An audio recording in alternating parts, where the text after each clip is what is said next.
اللہ تبارک و تعالی نے فرمایا سورۃ الحجرات، انما المؤمنون اخوہ، مسلمان آپس میں بھائی بھائی ہیں۔ اور احادیث میں بھی موجود ہے، آپ صلی اللہ علیہ وسلم نے فرمایا المؤمن اخو المؤمن، مومن مومن کا بھائی ہے۔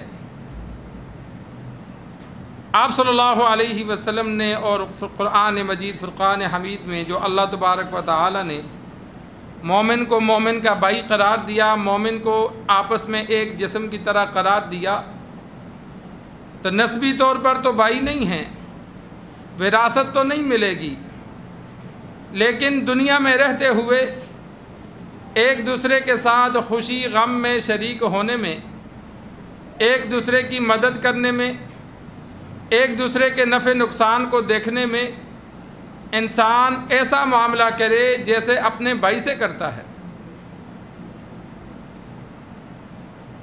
یہ نہ دیکھے کہ یہ اجنبی ہے، اس سے ہمارا کوئی تعلق نہیں، اس سے جان پہچان نہیں، یہ دوسرے علاقے کا ہے، بلکہ سارے مسلمان آپ صلی اللہ علیہ وسلم نے فرمایا آپس میں بھائی ہیں۔ اور اسی طرح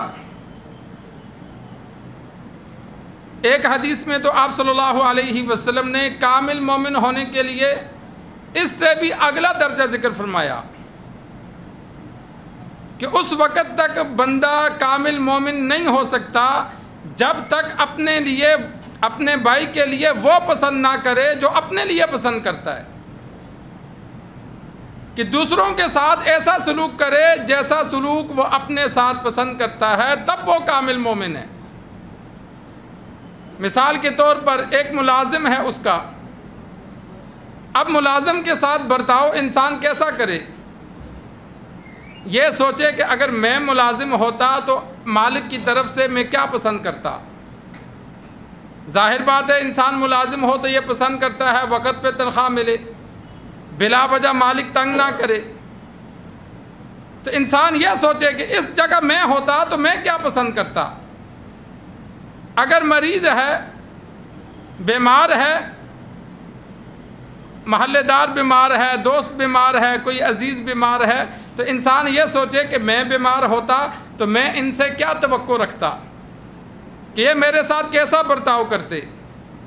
انسان چاہتا ہے کہ بیمار ہوں، دوست احباب ملنے آئیں، مال کی ضرورت ہے وہ مدد کریں، یہ ہر ایک کی خواہش ہوتی ہے۔ ابھی حالیہ دنوں میں ایک بہت بڑے مالدار کا نام تو مجھے نہیں آتا، انتقال ہوا اسی ہفتے میں، تو اس نے جو جملہ لکھا، اس نے کہا میرے ہزاروں لوگوں سے تعلقات تھے، لاکھوں سے تعلقات تھے، اور بلڈ گروپ کے ہزاروں ایسے ادارے تھے جن کے ساتھ میرا نظام تھا، کیونکہ مالدار تھا، فنڈ بھی دیتا تھا، ان کے ساتھ چلتا بھی تھا۔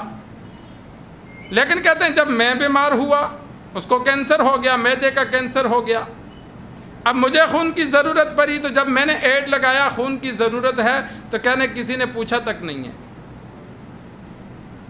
سوائے چند لوگوں کے۔ کہتے ہیں انتظام تو ہو گیا، مالدار تھا، مالدار لوگوں کے سارے انتظامات ہو جاتے ہیں، لیکن جہاں لاکھوں کی تعداد میں تعلق والے ہیں، انہوں نے یہ پوچھنا بھی گوارا نہیں کیا حضرت کس کے لیے چاہیے، آپ کو کیا پریشانی ہے، کہیں خود تو بیمار نہیں یا کوئی عزیز تو بیمار نہیں۔ تو اس نے کہا مشکل وقت میں اپنوں اور غیروں کا پتہ چلتا ہے، بعض ایسے لوگ ہوتے ہیں جو مشکلات میں تمہاری مدد کرتے ہیں، عام حالات میں تم ان کی فکر نہیں کرتے، لہٰذا پہلے دیکھا کرو تمہارا خیال کون رکھتا ہے۔ تو یہ کتنی انسان کی دوسروں کے ساتھ عدم تعلق کا ایک دلیل بنی کہ ایسا بندہ جس کے لاکھوں تعلق والے ہیں لیکن مشکل میں کسی نے پوچھا نہیں۔ تو مسلمان کا یہ کام نہیں ہے، مسلمان کو خبر ملے تو مسلمان کا کام ہے اپنے بھائی کے بارے میں اطلاع ہو تو پتہ کرے بھائی اس کی مجبوری کیا ہے، پھر اس میں جتنی مدد کر سکتا ہے وہ اتنی مدد کرے۔ صحابہ کرام کی مدد کا یہ حال ہوتا تھا کہ یہ نہیں دیکھتے تھے کہ ہمارے پاس کھانے کو کچھ ہے یا نہیں، اگلوں کو کھلا دیتے تھے، خود بھوکے رہتے تھے۔ اولیاء اللہ میں بھی ایسے واقعات گزرے، صحابہ کا تو درجہ ہی الگ ہے، علامہ واقدی رحمہ اللہ کا واقعہ کتابوں میں موجود ہے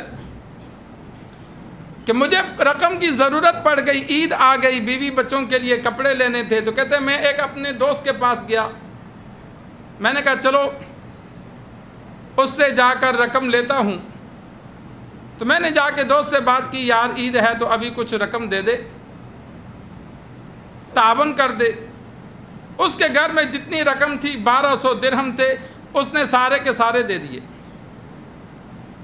اور بیوی نے کہا یہ تو نے کیا کیا؟ اس نے کہا کوئی بات نہیں ہے، مجبور ہے، میں کسی اور سے لے لوں گا، مالدار بندہ ہوں، مجھے تو پیسے مل جائیں گے لیکن اس کو کون دے گا؟ اب وہ تھیلی لے کر گھر آیا تو قدرت کا نظام ایسا، دوسرا دوست آ گیا، اس نے کہا حضرت مجھے پیسے چاہیے۔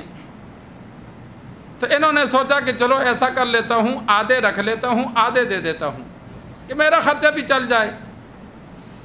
بیوی سے مشورہ لیا تو بیوی نے کہا ایسا نہ کر، تیرے دوست نے تجھے سارے دے دیے اور تو آدھے دے گا اپنے دوست کو، سارے دے دے۔ اس نے اپنے بیوی بچوں کے لیے نہیں رکھے، اٹھا کر اسے دے دیے۔ اب جس نے اسے دیے تھے اس نے کہا چل میں اپنے دوست سے جا کے پیسے لے آؤں، وہ اس کے پاس چلا گیا، اسے کہتے یار مجھے اس طرح رقم کی ضرورت ہے۔ تو اس نے آگے سے سوچا کہ چلو میں بھی گھر میں نہیں رکھتا، اس نے سارے اسے پکڑا دیے۔ جب وہ تھیلی اس کو پکڑائی تو اس نے کہا یہ تو وہی رقم ہے جو میں نے فلاں کو دی تھی۔ اس نے کہا اچھا تو نے دی تھی؟ اس نے کہا ہاں میں نے اسے دی تھی، لیکن اس نے کہا میں تو اس کے پاس لینے گیا تھا تو اس نے رکھے نہیں، سارے مجھے دے دیے، اور تو میرے پاس آیا میں نے سارے اٹھا کے تجھے دے دیے۔ وہ بڑا حیران ہوئے آپس میں۔ خیر رقم آپس میں تینوں دوستوں نے تقسیم کی، لیکن یہ واقعہ علاقے میں پھیل گیا۔ بعض باتیں اللہ کو پسند آتی ہیں جو اللہ تبارک و تعالی رہتی دنیا تک ان کو باقی رکھتا ہے۔ تو یہ واقعہ اللہ کو پسند آیا ایثار کا، تو یہ علاقے میں پھیلا، گورنر تک جو علاقے کا بڑا تھا اس تک بات گئی۔ تو وہ 10,000 درہم لے کر آیا۔